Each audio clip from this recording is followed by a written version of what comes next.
রাজধানীর মগবাজারে ৮ দিন হাসপাতালে এসির গ্যাস লিকেজে অন্তত ৬ নবজাতক শিশুর মৃত্যু হয়েছে। সংকটাপন্ন অবস্থায় রয়েছে আরও ৫ শিশু। কেন নবজাতকদের মৃত্যু হয়েছে তা এখনো জানা যায়নি। খবর পেয়ে পুলিশ ঘটনাস্থলে পৌঁছেছে এবং মৃত্যুর প্রকৃত কারণ অনুসন্ধানে কাজ করছে। ভোরে ওই নবজাতকদের মৃত্যু হয় বলে জানা গেছে। ঘটনার পরপরই অসুস্থ হয়ে পড়ে আরও বেশ কয়েকজন। তাদের হাসপাতালে চিকিৎসা দেওয়া হচ্ছে। বাচ্চা যারা রয়েছেন তারা হঠাৎ করেই এই যে 11 জন মারা গিয়েছেন এটি তারা মেনে নিতে পারছে। রাজধানী ৮ দিন হাসপাতালে এসির গ্যাস লিকেজে অন্তত ৬ নবজাতক শিশুর মৃত্যু হয়েছে। সংকটাপন্ন অবস্থায় রয়েছে আরও ৫ শিশু। বিস্তারিত জানাতে হাসপাতাল থেকে যুক্ত হচ্ছেন সহকর্মী আহসান আল মামুন। মামুন, আপনি তো হাসপাতালে রয়েছে, কিভাবে ঘটল এই মর্মান্তিক ঘটনা? হাসপাতাল কর্তৃপক্ষ কি বলছেন? পুলিশের বক্তব্য জানতে চাই, জানাবেন। সুনন্দা, যেমনটি বলছিলেন, আসলে আমরা এখানে এসে যেটি দেখতে পেয়েছি যে এই রাজধানীর মগবাজারের যে ৮ দিন হাসপাতাল রয়েছে, শিশু হাসপাতাল, সেখানে আমরা খবর পাই যে এখানে মোট ৬ জন শিশু মারা গিয়েছে।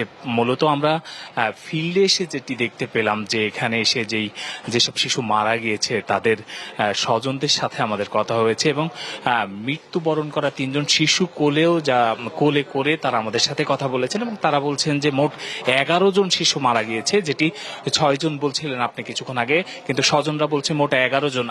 এখন যে ওয়ার্ডটিতে রয়েছে, মূলত এই ওয়ার্ডটিতেই এই ঘটনাটি ঘটেছে।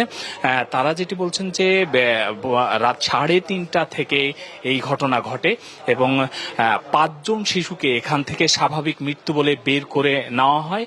বাকি ৬ জনের বিষয়ে তারা এসে জানতে পারেন যে এই ৬ জনও মারা গেছে এবং যখন জানতে পারেন যে একই ওয়ার্ডে তারা মারা গিয়েছে, তখন তাদের মনে আসলে সন্দেহ জাগে যে কি কারণে মারা গিয়েছে। মূলত দেখছেন যে এখানে যে এসিটি রয়েছে, এই এসিটি একেবারে অনেক পুরাতন এবং এই রুমটা একেবারে চারিদিক থেকে আটকা থাকার কারণে একটা ভ্যাপসা দুর্গন্ধ ছড়াচ্ছে, যেখানে আমাদেরই নিঃশ্বাস নেওয়াটা অনেকটা কষ্টকর হয়ে যাচ্ছে, আমাদের কথা বলাটা অনেকটা কষ্টকর হয়ে যাচ্ছে। সেখানে ৩ থেকে ৪ দিনের বাচ্চারা কিভাবে আসলে নিঃশ্বাস নিতে পারে? মূলত এই এসি বন্ধ থাকার কারণে গ্যাস হয়ে এই রুমে শ্বাস প্রশ্বাস জনিত যে সমস্যা, সেই সমস্যার কারণেই কিন্তু এই বাচ্চারা মারা গিয়েছেন বলে স্বজনরা দাবি করছেন এবং স্বজনরা বলছেন যে ৩-৪ দিন আগে থেকে তারা এই অভিযোগ দিয়ে আসছিল, কিন্তু সে বিষয়ে কর্তৃপক্ষ কোনো ব্যবস্থা নেয়নি এবং কর্তৃপক্ষের কাছ থেকেও আমরা এখনো পর্যন্ত কোনো সঠিক আনুষ্ঠানিক বক্তব্য কিন্তু নেওয়ার চেষ্টা করা হলেও কিন্তু তারা এখনো কেউ সরাসরি আনুষ্ঠানিকভাবে কোনো বক্তব্য দেয়নি আমাদের সামনে।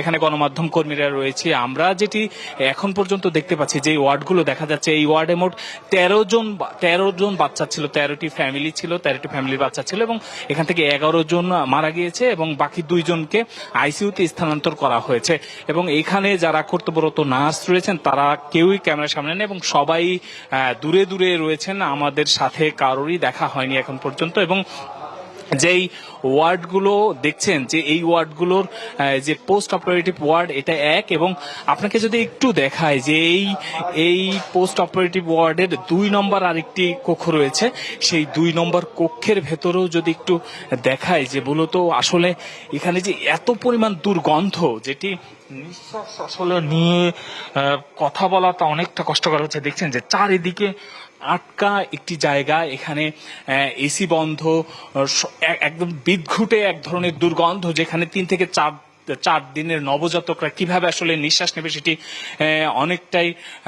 অনেকটাই প্রশ্ন হয়ে দাঁড়ায় যে এত বড় একটি ঘটনা বা এত বড় একটি বিষয় কিভাবে ধামাচাপা পড়ে রইল এবং এই বিষয়ে কেন কর্তৃপক্ষ নড়ে চড়ে বসলো না এবং এ ধরনের একটি ঘটনা আসলে সেটিরও কোনো সদুত্তর কিন্তু কেউ দিতে পারছে না। আমরা যদি এখানে যেই চিত্রগুলো আমরা দেখলাম, যে আসলে যে বাচ্চাগুলো মারা গিয়েছে, সেই বাচ্চাগুলো স্বজনদের একটাই দাবি যে এখানে যারা নার্স রয়েছেন বা কর্তব্যরত ডাক্তার রয়েছেন তাদের অবহেলার কারণে এটি হয়েছে বলে তারা দাবি করছেন। এই বিষয় নিয়ে আসলে কর্তৃপক্ষের এই ধরনের বিষয়ে আসলে কর্তৃপক্ষের কোনো ব্যবস্থা গ্রহণের বিষয়েও কিন্তু কোনো কিছু দেয়নি। এখন পর্যন্ত আমরা স্বজনরা যেটি দাবি করছেন যে মোট 11টি বাচ্চা আসলে মারা গিয়েছে এবং 2 জন আইসিইউতে রয়েছে বলে আমরা জানতে পেরেছি।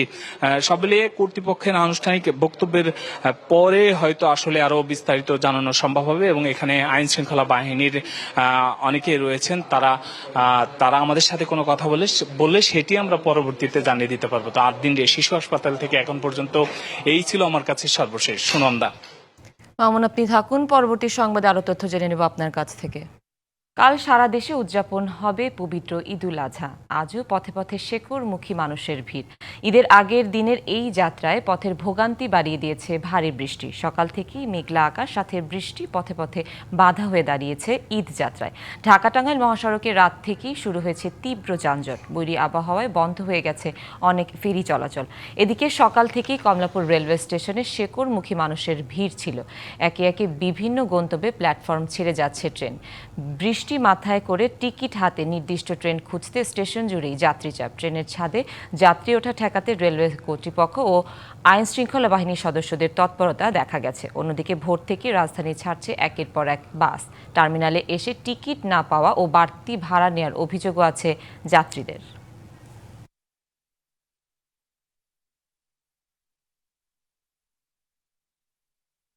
টিকিট নাই তো, এক একজনে 10টা টিকিট কেটে একটা সিট দিচ্ছে না। মানুষ 2 জন টিকিট কাটছে 10টা, কিন্তু সিট নাই একটাও। দাম তো আগে যা ছিল তাই আছে, টিকিট তো পাওয়া যায় না, এটাই হচ্ছে মেন কথা। তারপরেও ঈদে ফেরার একটা আনন্দ বা আবেগঘন মুহূর্ত, যে সন্তানের কাছে যাওয়া, স্ত্রীর কাছে যাওয়া, বাবা মার কাছে যাওয়া, সো এটা আমাদের জন্য খুবই আনন্দদায়ক হয়, বাট একটু ভোগান্তির তো সম্মুখীন হতেই হয় আমাদের সবাইকে। ঈদ যাত্রার খবর জানাতে ঢাকা টাঙ্গাইল মহাসড়ক থেকে আমাদের সাথে যুক্ত হচ্ছেন সহকর্মী সোহেল তালুকদার। সোহেল, ঢাকা টাঙ্গাইল মহাসড়কে এখন যাত্রী চাপ কেমন দেখছেন? যাত্রীদের কোনো অভিযোগ আছে কিনা জানাবেন। থেকেই যেমনটা জানাচ্ছিলাম, ঢাকা টাঙ্গাইল মহাসড়কের যে চিত্র 10টা নিউজেও আমরা যেমনটা জানিয়েছি, একেবারেই স্থবির এই অঞ্চলটি। আমি রয়েছি এলেঙ্গার ঠিক আগে পৌলি এলাকায়। এখানে আমরা দেখছি যে প্রায় 4 ঘন্টারও বেশি সময় ধরে এই যাত্রীরা দাঁড়িয়ে রয়েছেন। আমরা এরকমই চাই 2-1 জনের সাথে। আপনারা তো অনেকেই উত্তরবঙ্গ যাবেন, কখন যাত্রা শুরু করেছিলেন আর কি অবস্থা, পথে পথে কি ধরনের ভোগান্তি আপনাদের? যে পথে অনেক ভোগান্তি। এই পর্যন্ত আমরা মেঘনা থেকে আইছি, এই পর্যন্ত 16 ঘন্টায় আমরা রাস্তার ভিতরে, যে জায়গায় যারা এই জায়গায় এরকমের যাত্রী লইছি, ফোলাবাইল বাল বাচ্চা মানুষের কত তো সমস্যা হইতেছে, আল্লাহ পাক ছাড়া কি জানে না ভাই। প্রায় 16 ঘন্টার মতো। আপনি একটু আপনার কাছ থেকে জানতে চাই, আপনি কোথায় থেকে আসছেন, কোথায় যাবেন? আমি নারায়ণগঞ্জ শিব মার্কেট থেকে আসতেছি। আমাদের কালকে 7টায় গাড়ি ছাড়ছি, এই পর্যন্ত এই জায়গায় একটানা 6 ঘন্টা থেকে জামি আমরা পড়া। আরো 2-1 জনের সাথে কথা বলতে চাই। আপনারা তো দূরে যাচ্ছেন, বছর বছর একই ধরনের ভোগান্তি হচ্ছে, কোনো প্রতিকার নেই, এই কি ধরনের প্রত্যাশা করেন? এই প্রত্যাশা তো সরকারের কাছে কোনো প্রত্যাশাই পাচ্ছি না আমরা, কারো পুলিশ প্রশাসনের কাছেও প্রশাসন কিছু পাচ্ছি না। এইভাবে আমরা ভোগান্তি হলে কিভাবে চলাচল করব, কিভাবে ঢাকা শহরে উপস্থিত করব, আমরা বাড়িতে কিভাবে যাব? আপনি কখন গাড়িতে উঠেছিলেন, কোথায় যাবেন? আমি দিনাজপুর যাব। আমি গাবতলিতে রাত 10টায় গাড়ি উঠছি, এখন পর্যন্ত এলেঙ্গায় পড়ে আছি। ভাড়া নিয়ে কি কোনো অভিযোগ রয়েছে আপনাদের? ভাড়া নিয়ে কোনো অভিযোগ নেই। ভাড়া নিয়ে শুনছিলেন আপনারা যে অনেকেই দেখছেন, বিশেষ করে ট্রাক বা ইসেতে, আপনারা তো কেউ কি ট্রাকে, খোলা ট্রাকে যাচ্ছেন বা এরকম? অনেকেই আছে যে ট্রাকে যাচ্ছে, আর কিছু কিছু আনফিট গাড়ি আছে যেগুলো আসলে চলার মতো না। এই গাড়িগুলো চলার কারণে আসলে অনেক ভোগান্তি হচ্ছে, ঠিক আছে। কোনোভাবে সাইড দিতে চাইতেছে না, যে যার মতো ঢুকতেছে। এই আনফিট গাড়িগুলোর জন্য এত কিছু, এই জন্য প্রশাসনের কিছু করার দরকার। কিন্তু কর্তৃপক্ষ তো বছর বছর বলে এদের জন্য ব্যবস্থা নেওয়ার জন্য। আপনারা পথে আসলেন, এই ধরনের কোনো ব্যবস্থা দেখেছেন? না না, এই ধরনের কোনো ব্যবস্থা দেখি নাই। যে অবস্থা দেখলাম আমরা, ঠিক আছে, রাস্তাঘাটে, আসলে এটা বলার মতো না। তো প্রতি বছর এরকমটাই হইতেছে। ঈদে আমরা যাইতেই পারতেছি না, প্রতি বছরেই মানে অনেক জ্যাম। এত জ্যাম কেন? মানে প্রশাসন। ধন্যবাদ আপনাকে। শুনছিলেন সুনন্দা যে তারা বলছিলেন যে এই যে বছর বছর তারা ঈদ উদযাপন করতে যান এবং সেই সব ঈদ উদযাপন করতে গিয়ে তাদের যে ভোগান্তি, আর্থিক, শারীরিক এবং মানসিক, সেই ভোগান্তির থেকে তারা মুক্তি চান এবং এই ব্যবস্থার একটি প্রতিকার চান। আপনি জানেন যে সুনন্দা, যে ঢাকা টাঙ্গাইল মহাসড়কে যে সকাল থেকে যে যানজট শুরু হয়েছিল, সেই যানজটটি গতকাল থেকে যেটা শুরু হয়েছিল এখনো সেটি চলছে। কিছু সময়ের জন্য গাড়ি চলে, আবার কিছু সময়ের পরে গাড়ি সেটি একেবারে থেমে স্থবির হয়ে যায়। এইরকম পরিস্থিতি। কখন নাগাদ এই যাত্রীরা তারা গন্তব্যে গন্তব্যে পৌঁছাবেন সেটাও ঠিক জানা যাচ্ছে না। সুনন্দা। সোহেল, ধন্যবাদ আপনাকে। সৌদির সাথে মিল রেখে দেশের কয়েক জায়গায় উদযাপিত হচ্ছে ঈদ উল আজহা। পটুয়াখালীর 35টি গ্রামের মানুষ ঈদ উদযাপন করছেন। এক শতাব্দী ধরে প্রায় চলে আসছে প্রায় 25,000 মানুষের এ রীতি। বুধবার সকাল 8টায় সদর উপজেলার বদরপুর দরবার শরীফে ঈদ উল আজহার প্রধান জামাত অনুষ্ঠিত হয়। সহস্রাধিক মুসল্লি এতে অংশ নেন। পটুয়াখালীর সদর, গলাচিপা, বাউফল ও কলাপাড়া উপজেলার 35টি গ্রামের সহস্রাধিক পরিবার ঈদ উদযাপন করছেন। 1928 সালে এক পীরের উদ্যোগে এ অঞ্চলে একদিন আগে ঈদ উদযাপনের প্রথা চালু হয়। ফরিদপুরের 12টি গ্রামের মানুষ ঈদ পালন করছেন, একসঙ্গে করছেন আনন্দ ভাগাভাগি। জেলার বোয়ালমারী উপজেলার মাইটকুমরা জামে মসজিদ ও ঈদগাহ মাঠে সকালে ঈদের জামাত অনুষ্ঠিত হয়। সাতক্ষীরায় 25 গ্রামের মানুষ উদযাপন করছে ঈদ। সদর উপজেলার বাউখালা পূর্বপাড়া জামে মসজিদে সকাল 7:30টায় ঈদের নামাজ আদায় করেন তারা। নামাজ শেষে আল্লাহর সন্তুষ্টির লক্ষ্যে পশু কোরবানি করেন। দিনাজপুরের চিরির বন্দর, বিরল, কাহারোল, বিরামপুর, বীরগঞ্জের কয়েক গ্রামের মানুষ ঈদের নামাজ আদায় করেছেন। আলাদা জায়গায় অংশ নেন নারীরাও। দর্শক, রাজধানীর আদ্দিন হাসপাতালে এসির গ্যাস লিকেজে অন্তত 6 নবজাতক শিশুর মৃত্যু হয়েছে। এই বিষয়ে আরও জানাতে হাসপাতাল থেকে সরাসরি যুক্ত হচ্ছেন সহকর্মী হুমায়রা ফারুকী। হুমায়রা, আপনার কাছে সবশেষ কি তথ্য আছে? কিভাবে মারা গেল শিশুগুলো জানাবেন। একজন ভুক্তভোগী বাবার সাথে কথা বলেছি, তিনি আমাদেরকে যেটা বলছিলেন যে তার শিশুসহ অন্যান্য শিশুগুলো বিভিন্ন কেবিনে এবং ওয়ার্ডে ছিল, এবং যেই ওয়ার্ডটাতে ছিল সেই ওয়ার্ডটাতে এসির গ্যাস লিকেজ হচ্ছিল, এবং শিশুগুলোর যারা অভিভাবক তারা কিন্তু বারবারই হাসপাতাল কর্তৃপক্ষকে জানাচ্ছিল যে গ্যাস লিকেজ হচ্ছে, শিশুগুলো একটু খুব অস্বস্তিকর একটা তারা পরিস্থিতিতে আছেন। সবগুলোই নবজাতক এখানে ওয়ার্ডে যে শিশুগুলো ছিল। তো রাত 1টার কিছু পর থেকে যেই বাবার সাথে আমি কথা বলেছি তিনি বলেন যে তার রাত 1টার পর থেকে তিনি বুঝতে পেরেছিলেন যে তার শিশু জীবিত নেই। তিনি হাসপাতাল কর্তৃপক্ষকে জানান এবং পরে সকালের দিকে তারা কিন্তু সেই শিশুকে সেখান থেকে নিয়ে আইসিইউতে ভর্তি করান। বলেন যে শিশুর পরিস্থিতি খুব খারাপ, কিন্তু এর কিছুক্ষণ পরেই তারা জানান সকালবেলা আইসিইউতে নেওয়ার বেশ কিছুক্ষণ পরেই যে শিশু মারা গেছে। এবং হাসপাতাল কর্তৃপক্ষ সকালবেলা একটা ব্রিফ করেছে, তারা বলেছে যে 6 জন শিশুর মৃত্যুর কথা তারা জানিয়েছে, কিন্তু ভুক্তভোগী যেই বাবা বা মা অন্যান্য যারা আছেন তারা কিন্তু যেটি জানিয়েছে যে 11 কেউ বলছেন 11 জন, কেউ বলছেন যে 12 বা 15 জন শিশু মারা গিয়েছে। তবে এখন পর্যন্ত সংখ্যাটা নিশ্চিত করা যায়নি। তবে আমরা একটু চেষ্টা করছি একজন ভুক্তভোগীর সাথে কথা বলতে। বাচ্চার দাদু এখানে আছেন এবং মারা গেছে, ওর বাবার কোলে মারা গেছে। ওর বাবার কোলে ছিল সকাল 5টায়, 8টা-9টা বাজে। আজকে সকাল 8টা-9টার দিকে ও মারা গেছে। ডাক্তার এই জন্য কিছু যে বলছে যে কেন মারা গেল, কিসের জন্য মারা গেল? না, কিছু বলে নাই, কিছুই বলে নাই। আপনার লাশ কিভাবে দিয়ে দিল আপনাদের হাতে? লাশ কিভাবে দিছে এটা আমার মেয়ে জামাই জানে, এটা আমি জানি না। এটা কখন দিছে? 9টা-10টা এরকম বাজে। কি বলছে এটা আমি বলতে পারবো না। জামাইয়ের কাছে, আমার মেয়ে জামাইয়ের কাছে দিচ্ছে। কেন মারা গেছে এটা তো বললাম। আমি ওই যে এসি বন্ধ ছিল, অক্সিজেন পায় নাই, অক্সিজেনের থেকে এই অবস্থা হয়েছে। তারপর বমি করছে, সারা রাত কান্না করছে। এই দিক থেকে শিশু মারা গেছে বললি তো 11 জন। টোটাল 11 জনের কথা বললো। 11টা শিশু মারা গেছে। শিশু মারা গেছে। আমরা কথা বলছিলাম একজন ভুক্তভোগীর সাথে, তিনি যেটি বলছিলেন যে বাচ্চার দাদি তিনি আমাদেরকে জানাচ্ছিলেন যে রাতের বেলার থেকেই কিন্তু তারা বুঝতে পারছিলেন যে এরকম একটা ঘটনা ঘটছে, এবং তারা হাসপাতাল কর্তৃপক্ষকে বারবার জানানোর পরেও হাসপাতাল কর্তৃপক্ষ কিন্তু তাদেরকে বিভিন্নভাবে বুঝ দিচ্ছিলেন, কিন্তু সঠিক তথ্যটি তাদের হাতে দেননি। এবং সকালবেলা যেটি জানা গেছে যে 11 জন শিশুর কথা তারা বলেছেন, কিন্তু সকালে যে আনুষ্ঠানিক ব্রিফ করেছেন গণমাধ্যমে তারা বিভিন্ন তথ্য দিয়েছেন, সেখানে কিন্তু তারা জানিয়েছেন 6 জন শিশুর কথা। আমরা এখানে পোস্ট অপারেটিভ রুমের বাইরে আমরা ঠিক এই মুহূর্তে এখন আছি। তো এখানে আমরা আরো একজন ভুক্তভোগী বাবার সাথে কথা বলার চেষ্টা করব। একটু একটু একটু সবাই তো এক একজন তো একই জায়গাতে, সবাই তো বাচ্চা মাটি দিতে হবে নাকি? সবাই তো হয়ে যাচ্ছে, দেখেন মৃত্যুর টাইমটাও দেখতে পারেন, দেখেন 9:40 যদি মৃত্যু হয় তাও আমাকে ইনফর্ম করছে করে সব করেন।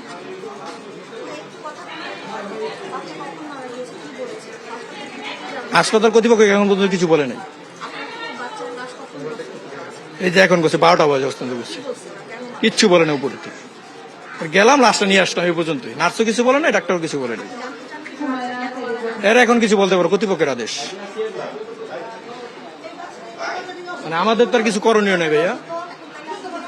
এখন দেশে নিয়ে যাব, যা করণীয় তাই করতে হবে। না কিছু বলা হয় না, হ্যাঁ না একদম ডাক্তার বলছে কোনো সমস্যা নাই। এখানেই হয়েছে সিজারে, সোমবার দিন রাত্রে 2টা বাজে সিজার হয়েছে। সোমবার হইলে আজকে কয়দিন? 4 দিন, 3 দিন হচ্ছে। ভাই আপনি বললেন যদি না বললেন। আচ্ছা, আমি আরো একজন ভুক্তভোগী বাবার সাথে কথা বলছিলাম। তিনি যেটি দেখেছেন আপনারা, যে তিনি কিন্তু জানাচ্ছিলেন আমাদেরকে যে ঠিক কি কারণে বাচ্চা মারা গিয়েছে সেই তথ্যটা হাসপাতাল থেকে কিন্তু তাদেরকে জানানো হয়নি, এবং যেটি হচ্ছে যে বাচ্চার লাশ হাতে নিয়ে একজন বাবা, এর চেয়ে বেশি হৃদয় বিদারক দৃশ্য আসলে আর কি হতে পারে আমার ঠিক জানা নেই। তবে বাবাটি ঠিকভাবে কথা বলতে পারছিলেন না, তার হাতে বাচ্চার 4 দিন আগে জন্ম নেওয়া শিশুর লাশ তিনি হাতে নিয়ে আমাদের সাথে কথা বলছিলেন। এবং আমরা আরেকজন ভুক্তভোগীর সাথে বাচ্চা কান্দাছে, বাচ্চা খায় না, তো হেরা নয় যাবো না যে ওই নন ডাক্তার কাছে নন হেরা নেই তো হেরাই হেরা তো বড় কষাই। আপনারা কি আইনি কোনো ব্যবস্থা নেবেন? তো আমরা আইনি তো আমরা সুবিধার চাই, আমাকে বাবু তো আমরা পাবো না, আমরা সুবিধার চাবো। 11টা বাচ্চা আমাকে। আচ্ছা, তো আমি যেমনটি বলছিলাম যে এখানে আসলে এখানকার যে পরিস্থিতি সেটি খুবই হৃদয় বিদারক, এবং এক একজন শিশুর অভিভাবক তারা মানে বুঝতে পারছেন না আসলে যে তাদের এই মুহূর্তে কি বলা উচিত বা কি করা উচিত। এই ছোট ছোট শিশুর সন্তানগুলোর লাশ কোলে নিয়ে তারা আসলে কথা বলছেন, বিচার চাইছেন, কেউ বা লাশ খুঁজে নেবার চেষ্টা করছেন। হাসপাতাল কর্তৃপক্ষের হাত থেকে শিশুর লাশ তারা বুঝে নেবার চেষ্টা করছেন। তো পরবর্তী তথ্যগুলো হাতে আসা মাত্রই আমি সুনন্দা আপনার মাধ্যমে তার দর্শকদেরকে জানিয়ে দেব। হুমায়ুন, আপনি থাকুন, পরবর্তী সংবাদের আরো তথ্য জেনে নেব আপনার কাছ থেকে। রাজধানী ঢাকামুখী পশুরহাট ও মহাসড়কে কোরবানির পশু পরিবহন ঘিরে গড়ে উঠেছে এক অদৃশ্য চাঁদাবাজ সিন্ডিকেট। গৃহস্থ, খামারি, ব্যাপারী থেকে শুরু করে ট্রাক চালক সবাই যেন জিম্মি এই নৈরাজ্যের কাছে। সাভার থেকে পাটুরিয়া আরিচা ঘাট পর্যন্ত পশুবাহী যানবাহনে চলছে খুশি মতো টাকা আদায়ের উৎসব। উট দুম বানিয়ে ঢাকা এসেছি, আমাদেরকে অনেক জায়গায় বিচ্ছিন্নভাবে চাঁদা দিতে হয়েছে, চাঁদার শিকার হয়েছি, এবং অনেকে টুল প্লাজা ছাড়াই টুল আদায় করেছে। শুনছিলেন একজন ভুক্তভোগীর কথা। আমরা মাঠে খুঁজে দেখব কোথায় চাঁদা এবং কোন হাটে অনিয়ম হচ্ছে। রাজধানীর অন্যতম প্রবেশদ্বার সাভারের নবীনগরে অস্থায়ী পশুর হাট। গভীর রাত, মহাসড়কে থামানো হচ্ছে পশুবাহী ট্রাক। অভিযোগ, গরু ও মালিককে জিম্মি করে জোর করে ঢুকিয়ে দেওয়া হচ্ছে হাটে। বিষয়টি পুলিশও নিশ্চিত করেছে। আমি যখন আসছি, আমি এসে দেখছি গরুর লোকগুলো আর্তনাদ করতেছে, আমাদের এক একটা গরু আমাদের এখানে নামায় রাখছে। ঘটনার সত্যতা যাচাইয়ে পশুবাহী ট্রাকে চড়ে বসা, তবে সে যাত্রায় দেখা মেলেনি চক্রটির সন্ধান। কিন্তু আগের রাতের ভুক্তভোগী এক চালক ও হেলপারের সঙ্গে দেখা হয় পরদিন। এই যে আমার হাতে মারছে, হাতে যে ঘাই দিছে, এই জায়গায় ঘাই দিছে, এই জায়গায় ঘাই দিছে। আমরা এখান থেকে গরু নিয়ে কুষ্টিয়া থেকে গরু নিয়ে যাচ্ছিলাম গাবতলী হাটে, যাইতে যায় ওনারা হচ্ছে আমার কাছ থেকে গরুরা নামাই নিবে, সেটা নিয়ে আমার সাথে খুব জোর জবরদস্তি করে আমাদেরকে এই যে এইভাবে পিটাইছে, গ্লাস ভাঙছে, ওই যে ওই সাইডে গ্লাস ভাঙছে, ওই দেখেন ওই টেপ মারছে সকালে। তার কথার সূত্র ধরেই চক্রটির খোঁজে ডিবিসি নিউজ। গন্তব্য পাটুরিয়া আরিচা ঘাট। সেখানে গিয়ে দেখা যায় পাবনা ও আশপাশের এলাকা থেকে বেশিরভাগ পশু আসছে ট্রলারে করে। এই রুটে নিয়মিত গরু প্রতি ভাড়া 400 টাকা নেওয়া হয়, তবে এই ঈদকে ঘিরে বেড়ে দাঁড়িয়েছে 800 টাকায়। বাড়তি হিসেবে চরে গরু নামালেই এখন দিতে হচ্ছে আরও 400। এতেই শেষ নয়, আরিচা ঘাট এলাকা থেকে পশুবাহী ট্রাক বের হলেই দিতে হচ্ছে অতিরিক্ত 50 থেকে 100 টাকা চাঁদা। পাটুরিয়া ঘাটের পরিস্থিতি আরও ভয়াবহ। ফেরিতে পশুবাহী ট্রাকের ভাড়া 1250 টাকা হলেও ভাড়া নেওয়া হচ্ছে 1500 থেকে 1600 টাকা পর্যন্ত। এমনকি ট্রাকে পশুর মালিক থাকলেও গুনতে হচ্ছে বাড়তি আরও 80 টাকা। আমি কুষ্টিয়াতে ঢাকা গরু নিয়ে যাচ্ছি, আর একটা টোকেন দিয়ে 80 টাকা নিছে। টিকিটে লেখা থাকে 1250 টাকা, ওনারা নেওয়া হচ্ছে 1500 টাকা। এটা কেন বেশি নেবেন ওনারা? হ্যাঁ, আমাদের এটা তো বলার কোনো প্রশ্ন আসে না ভাই। আপনি এই কথাটা এখন যে বলবেন, আপনি এক মনে মনে করেন আপনার লাঠি দিয়ে আপনি মাঠ জোর করে আপনাকে অবস্থা খারাপ করে ফেলবো ওনারা। এই অনিয়ম শুধু ঘাট ঘিরে, এবার রাজধানীতে কি হয় তাও ঘুরে দেখা যাক। মধ্যরাতে রাজধানীর উত্তরার দিয়াবাড়ি পশুর হাট। পাশের সড়কে পশুবাহী ট্রাক থামিয়ে জোর করে হাটে ঢোকানোর চেষ্টা করা হচ্ছে। আইনশৃঙ্খলা বাহিনীর নজরদারি না থাকায় অনেকটাই অসহায় ব্যবসায়ী।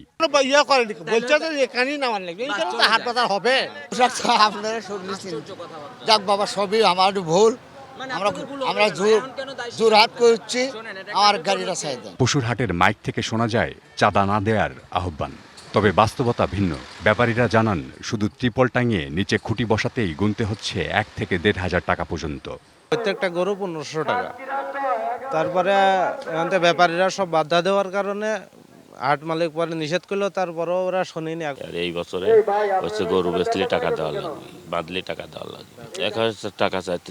চাঁদাবাজি হবে না, করলে কঠোর ব্যবস্থা। প্রশাসনের এমন হাকডাক বাস্তবতার সঙ্গে একেবারেই মেলে না। তাই সব পক্ষের প্রশ্ন, এমন বলি তবে কি ফাঁকাই পড়ে থাকবে? Sania Ahmed, DBC news, Dhaka. কোরবানির ঈদ সামনে রেখে খুলনায় জমে উঠেছে পশুর হাট। এ নিয়ে আরও জানাতে খুলনার হাট থেকে যোগ দিচ্ছেন সহকর্মী আমিরুল ইসলাম। আমিরুল, শেষ দিনে কেমন জমেছে পশুর হাট জানাবেন।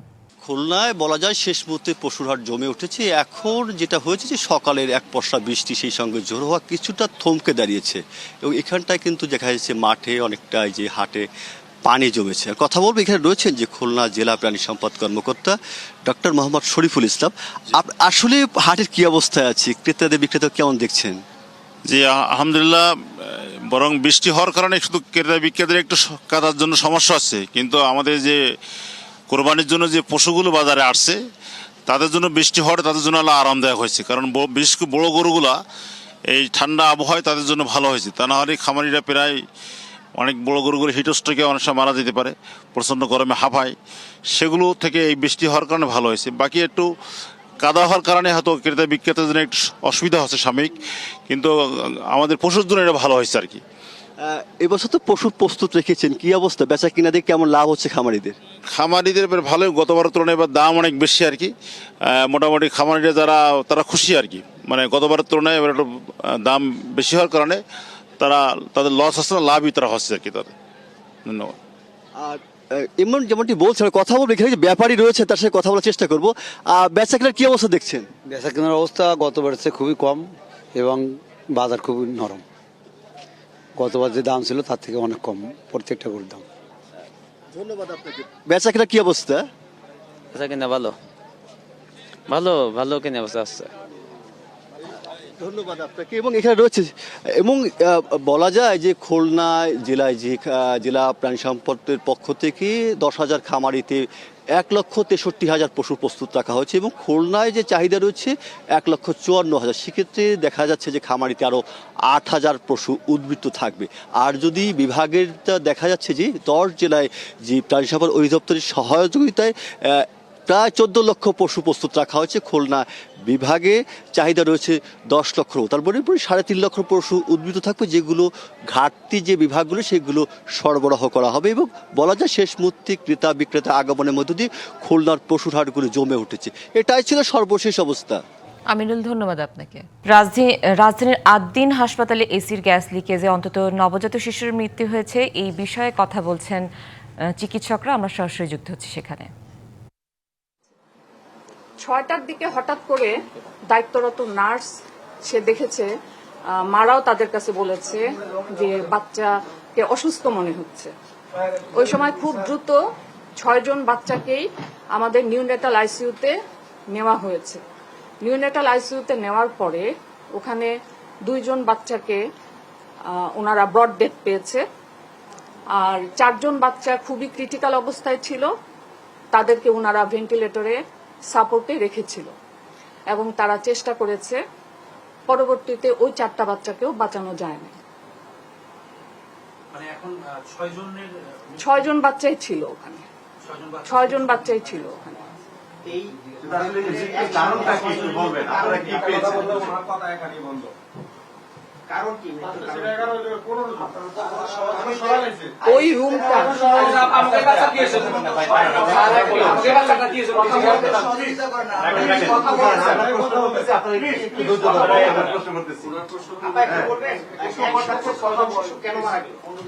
এটা তো আমাদের জন্য খুবই একটা পেইনফুল, আমরা নিজেরাও খুব কষ্ট পাচ্ছি। এরকম ভাই আপনারা একটু কথা বলেন না, একটু ধৈর্য ধরেন, আমরা একটু মূল বিষয়টা বের করি, একটু ধৈর্য ধরেন। হ্যাঁ, আমাদের ওয়ার্ডটা কিন্তু 3 ভাগে ভাগ করা। যে রুমে ঘটনা ঘটেছে ওই রুমে 6টা বাচ্চা ছিল, তো পাশে আরো অন্য 2টা রুম ছিল। না, অন্য কোনো রুমে এই ধরনের ঘটনা। ঠিক আছে, আপা আপনি তো প্রফেসর, আপনার ধারণা কি কেন এরকম হতে পারে? এই বিষয়ে আমার সাথে দেখেন আমাদের নিউনেটোলজিস্ট যিনি আছে প্রফেসর আব্দুল মান্নান, উনিও আরো ভালো করে সুন্দর করে বলতে পারবে। যেটা আমরা এখন মনে করছি এটা একটা অ্যাক্সিডেন্টাল একটা ডেথ হয়েছে, একসাথে এরকম 6টা বাচ্চা মারা গিয়েছে। আমাদের এটা দেখতে হবে যে আসলে কেন একসাথে 6টা বাচ্চা মারা গেছে।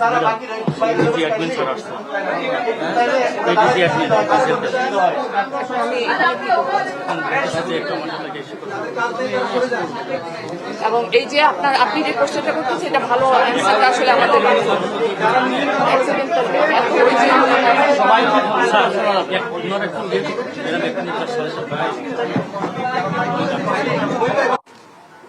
Professor doctor Nahid Yasmin. সংবাদ এই ছিল এখনকার মতো। ডিবিসি নিউজের সংবাদগুলো পড়তে ভিজিট করুন dbcnews.tv আর ভিজিট করুন ডিবিসি নিউজের ফেসবুক পেজ এবং ইউটিউব চ্যানেল। সাথেই থাকুন।